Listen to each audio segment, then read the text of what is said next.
Would you like to know how to be happy? In this insightful reflection, Earl Nightingale explores the nature of true happiness, drawing on the wisdom of philosopher John Stuart Mill.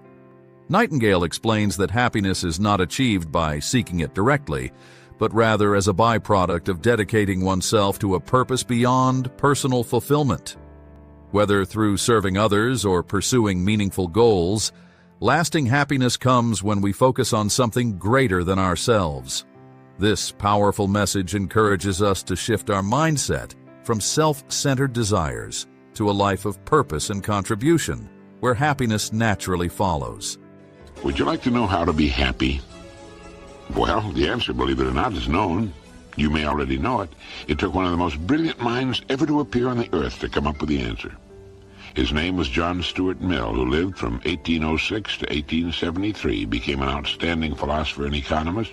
He's believed to have had perhaps the highest IQ of any person who has ever lived. So unless you think you're smarter, pay attention. John Stuart Mill said, "Those only are happy who have their minds fixed on some object other than their own happiness. On the happiness of others, on the improvement of mankind, even on some art or pursuit, followed not as a means, but as itself an ideal end. Aiming thus at something else, they find happiness by the way." Okay, to my mind, there's no doubt whatever that that is the true and only lasting path to lasting and meaningful happiness. The definition is so excellent, and people so often seem to be confused as to what happiness is all about. Let me repeat it. Those only are happy who have their minds fixed on some object other than their own happiness, on the happiness of others, on the improvement of mankind, even on some art or pursuit, followed not as a means, but as itself an ideal end. Aiming thus at something else, they find happiness by the way. I wonder why that isn't taught in school. I believe it's safe to say that not one person in 5,000 could give you an intelligent definition of what true happiness is all about. We must have our minds fixed on something other than happiness in order to find it. If we seek it directly, it will elude us forever. People say, "I want to be happy," as though it's something that can be done to them, whether they do anything about it or not. Such people can never know happiness until they break out of the tiny world of themselves. Those only are happy who have their minds fixed on some object other than their own happiness. Therein lies the secret. The happiest people are usually the busiest people, almost always those whose business consists of serving others in some way. By losing themselves in what they're doing and where they're going, happiness quietly joins them and becomes a part of them.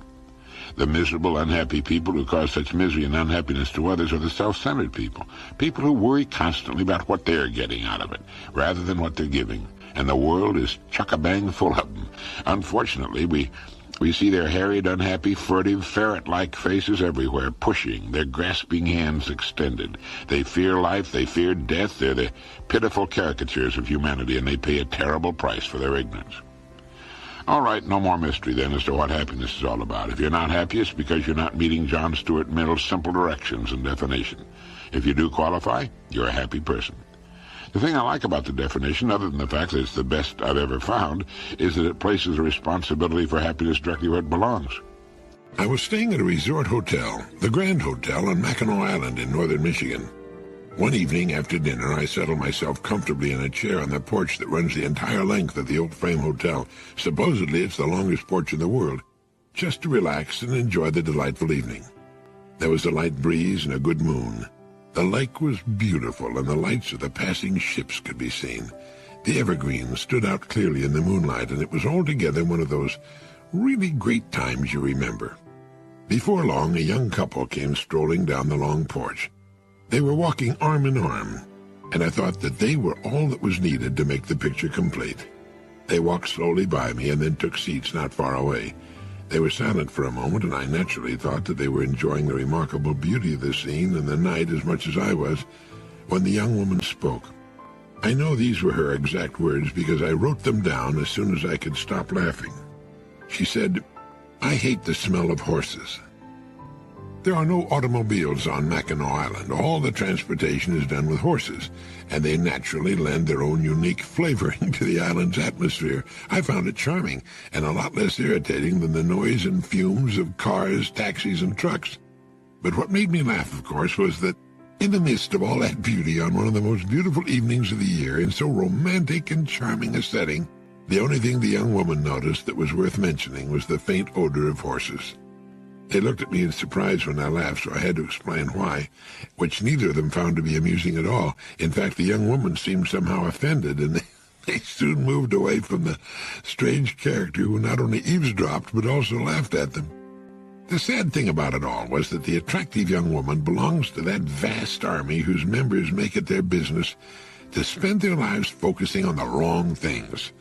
I'll bet if the young man gave her a string of pearls, she'd busy herself with a minute inspection of the clasp. On a beautiful day, such people can spot that tiny cloud on the horizon. They don't appreciate the good qualities in people, but complain about their defects. If their children bring home report cards with 5 B's and 1 C, it's the C that'll get the comments and the attention. They don't look for what's right, but what's wrong. In a world of miracles and beauty, they see only horse droppings. If you mention this to them, they'll usually say you have your head in the sand, and they have it all backwards. There's nothing in the world that's perfect, and it's our job to eliminate as many defects as we can, but pity the poor people who go through life seeing only the fly specks on the window of the world. We speak of recreation without being mindful of its original meaning, its real meaning, which is to recreate oneself. Recreation should be recreation, a time so spent that we can reevaluate things, our lives, our work, our goals, our reasons for living, our service, our contribution, our education, our hobbies, our enjoyment of ourselves and others. A round of golf, great as it is, simply is not time enough, nor are a few sets of tennis or an afternoon poking around in the garden. We need more time than that. Several days, a couple of weeks or longer, and on a regular basis. For me, it's getting on the water in a boat. It's wearing comfortable old clothes and sailing out of sight of land with just the sea and the wind and the sky, and it's puttering and fixing things around the boat, sanding and varnishing and making little improvements. There's the therapy of the fresh air, the sea itself, the elements, and it's using your 2 hands, the most versatile instruments on earth, and the tools they've fashioned to help. Everyone has his own way, or should have his own way, of recreating himself, of renewing himself, so that he can turn again to the necessary pursuits of living with new interest and enthusiasm. What's yours? With one friend of mine, it's growing tomatoes. For others, it's painting or cooking or mountain climbing or fishing or camping or traveling. Everyone needs recreation in its true sense. Robert Ardrey points out in his marvelous book, The Social Contract, that the 3 most important factors to any human being are, in this order: number 1, identity, recognition as a separate, original human being. Number 2, stimulation, change, the opposite of boredom. And number 3, security, the opposite of anxiety. Well, this recreation business comes under headings 1 and 2, and most certainly helps us establish number 3. That is, occasional renewal helps us find ourselves, reestablish just who we are and what we want.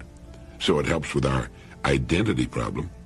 It most certainly involves change, stimulation, the opposite of boredom.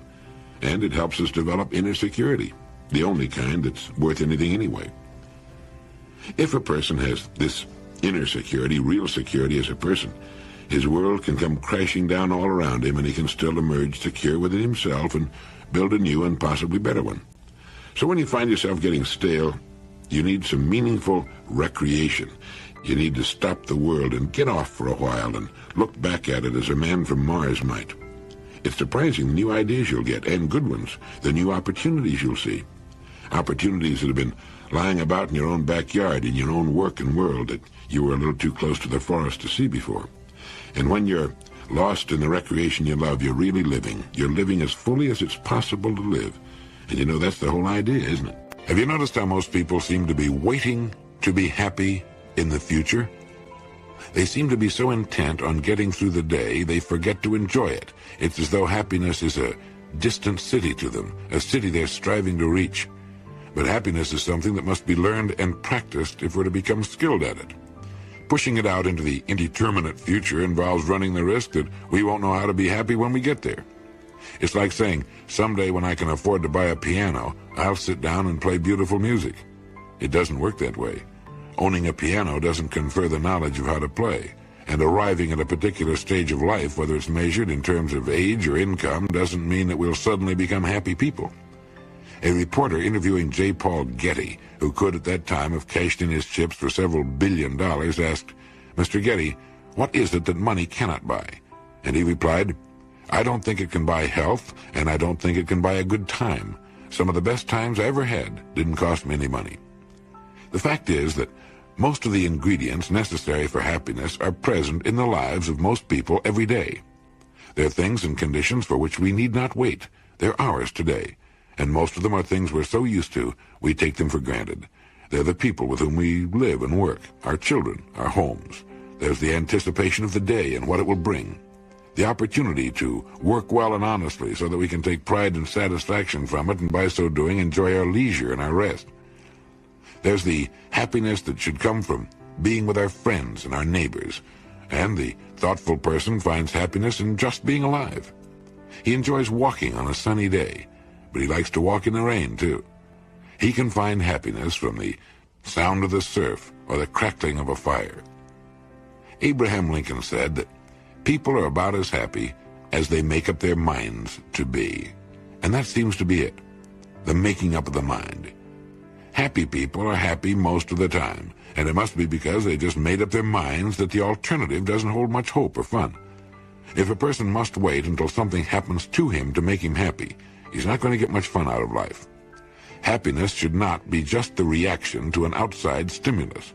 Rather, it should be a state of mind, a regular condition that will fail at times because of unfavorable outside stimulus. Now, when you practically tear your little toe off walking barefoot through a darkened room, you're not going to be the happiest person in the neighborhood for the next 10 minutes. Life is full of things that can cause our happiness, our sense of well-being, to evaporate for a while. Knowing that sorrow and disappointment are natural and inevitable conditions of life, let's let them be the stimuli to break our happiness, rather than leaving it the other way around, the way so many seem to have it. So, be happy now. A person can go a long way toward alleviating and understanding his discontent if he will understand the perverse nature of the human being. When a person works too hard or just works for a long, steady time, he becomes discontented and wants rest and relaxation. When he relaxes too long, he seeks work. When he's around too many people for too long, he longs for solitude. When he's alone too long, he longs for human companionship. The young envy the older person and long for the years to quickly pass. The older envy the young and often wish they could somehow turn back the clock of time. You'll be a lot happier and have a much better sense of humor if you'll understand that it's an integral and indissoluble part of human nature to become dissatisfied, to want what you don't have at the moment. Moments of complete and blissful satisfaction are wonderful but rare, and soon give way to a nagging desire for something else. And that's good. If we understand this part of ourselves, we can avoid frustration. It is this godlike discontent that lurks in the growing person that's responsible for all human progress. That our discontent is also responsible for a great deal of pain and unnecessary suffering is simply the other side of the coin. Do you remember the old fable about the fisherman who caught a magic prince in the form of a fish? And the fish told the fisherman that if he let him go, the fish would grant any wish. The fisherman let him go, talked it over with his wife, and they started wishing. Each time their wish was granted, they'd then wish for something greater. Finally, they lived in a great, gleaming castle with hundreds of servants. But it wasn't enough. The wife wanted then to control the sun, to make it obedient to her whim. And when the fisherman asked for this wish, the finny prince was disgusted and took away everything. They were once again in the simple shack. Like so many old fables, it's a commentary on human nature, and it comes uncomfortably close to the truth. We say, if only I had such and such, I'd be completely happy for the rest of my life. It isn't true. As soon as we have such and such for a while, a surprisingly short while, we then want something else. Discontent comes with the territory. It comes with being human. Are you discontented? If you are, that's good. That's why we're not still squatting in a filthy, drafty cave and grunting and scratching.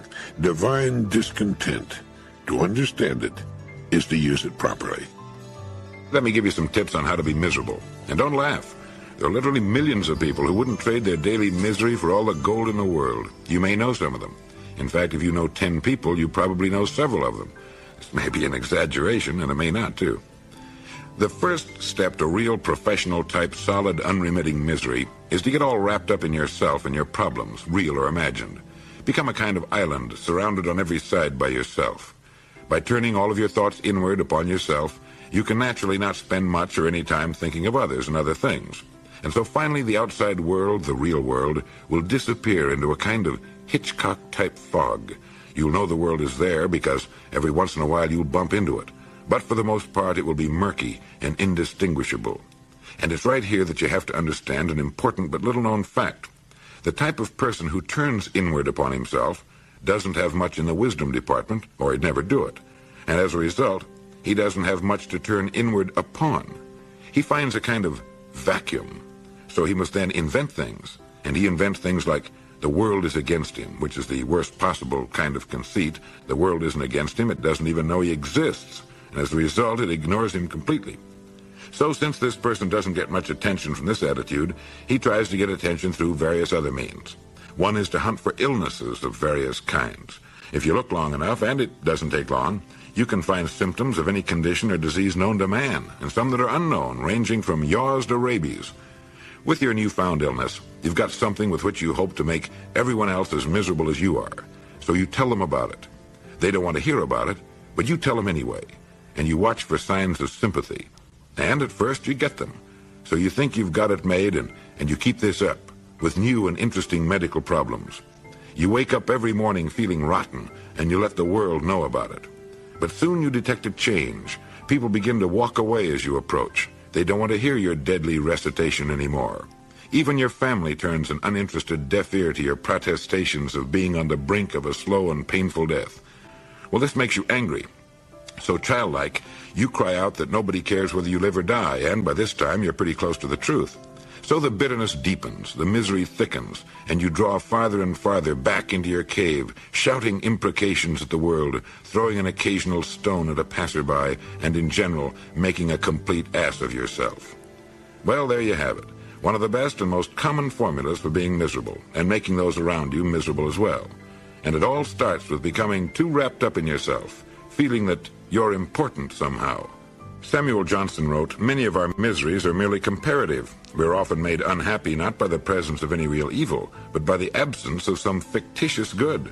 And a Hindu proverb says, "The miserable are very talkative," and they are, aren't they? I ran across something interesting called the master word. It's about a word that will work wonders for a person regardless of his age or what he does with his days. Man, woman, or child, the master word will bring meaning and usefulness into his or her life, new clarity and self-respect and satisfaction into the passing days. This was written by the great physician, Sir William Osler. Though little, the master word looms large in meaning. It is the open sesame to every portal, the great equalizer, the philosopher's stone which transmutes all base metal of humanity into gold. The stupid it will make bright, the bright brilliant, and the brilliant steady. To youth it brings hope, to the middle-aged confidence, to the aged repose. You know what the master word is? Well, guess. I used it in my opening comments today. Did you recognize it? Well, the master word is work. I've talked about this before, but it's been said that we need reminding as much as we need educating. Human beings have the strangest and most perverse tendency to take the best parts of life for granted. In fact, the human being has the capacity to take anything, no matter how great it might be, for granted once he becomes used to it. The actor in front of the cameras, the captain of a great ocean liner, the man at the controls of a giant earth-moving machine, the writer, the painter, the mother, all seem to let the charm and excitement of their work fade after a while until it becomes as humdrum to them as candling eggs. William Osler and the other great men of the past and present knew the real value of work, not just its value to those who benefit from it, but its incalculably great value to the person performing it. These people seem to have the capacity for never taking their work for granted.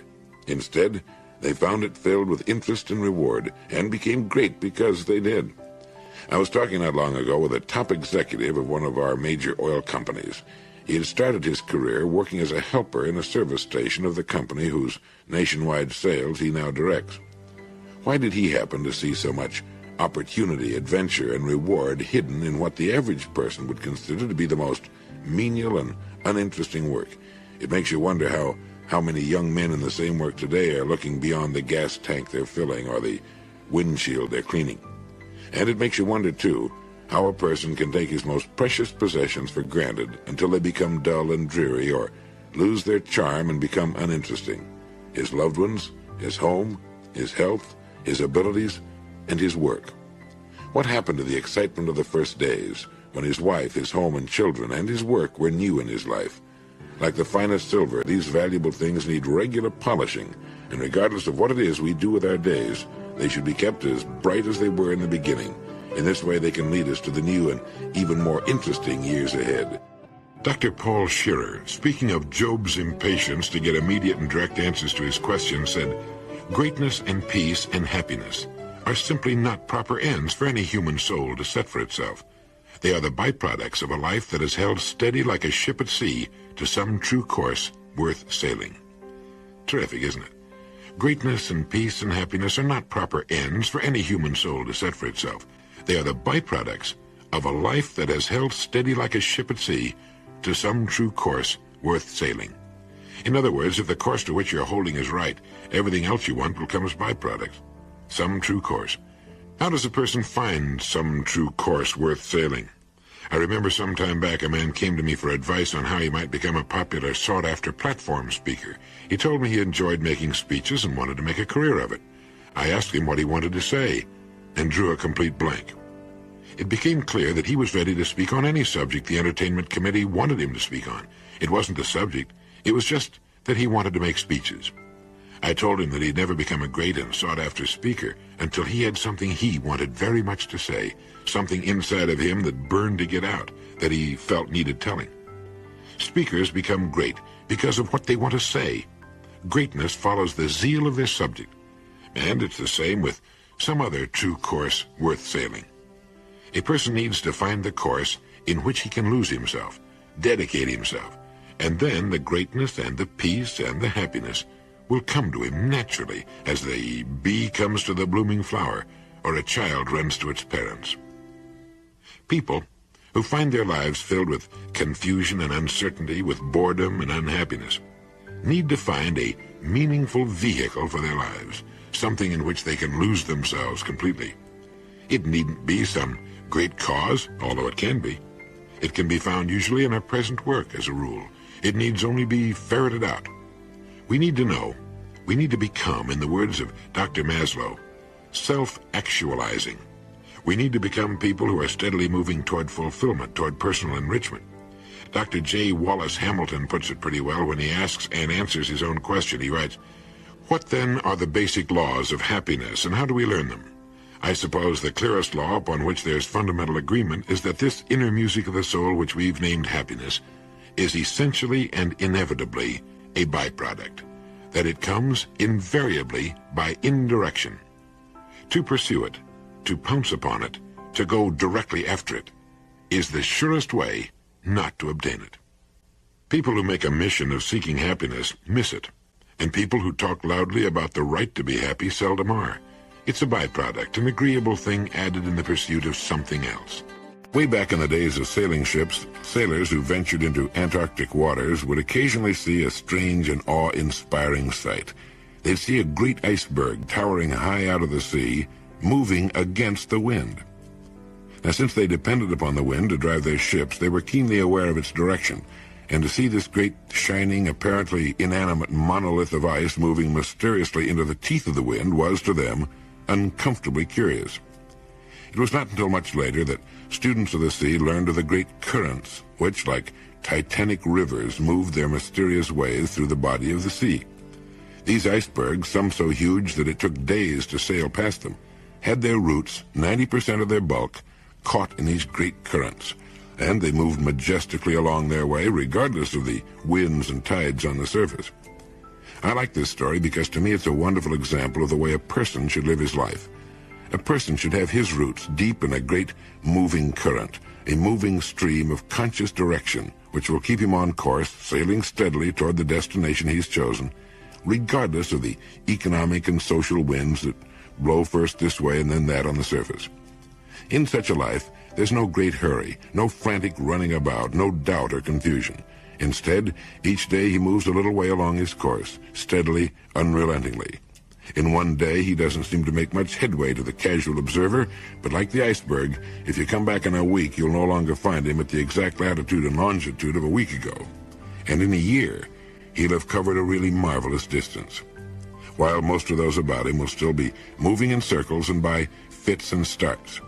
They'll go tearing past him one day like the hare sped by the turtle, if you don't mind my mixing my metaphors, but he plods steadily on, never looking back, thoroughly enjoying the trip. And above all, he has the wonderful, calm knowledge of his destination and knows that each day finds him closing the distance that still separates him from it. Sometimes in his life, as in all lives, there are storms which tend to throw him off course and obstacles which for a time may delay him. But soon he's right back on course again, moving ahead.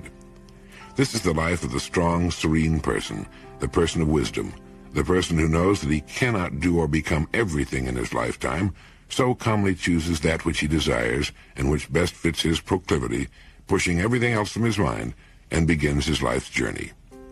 The life of such a man or woman always demonstrates the almost unbelievable cumulative effect of time well spent. His steady, unswerving use of time seems to make it compound, until in a very few years, he's miles ahead of all but the few who live as he does. He's like that great iceberg.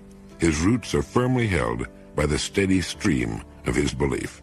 Emerson taught, "A point of education that I can never too much insist upon is this tenet, that every individual man has a bias which he must obey, that it is only as he feels and obeys this that he rightly develops and attains his legitimate power in the world." There are few things more interesting than words. Here's one you can add to your vocabulary and to your way of life if you want to. The word is serendipity. S-E-R-E-N-D-I-P-I-T-Y. Serendipity.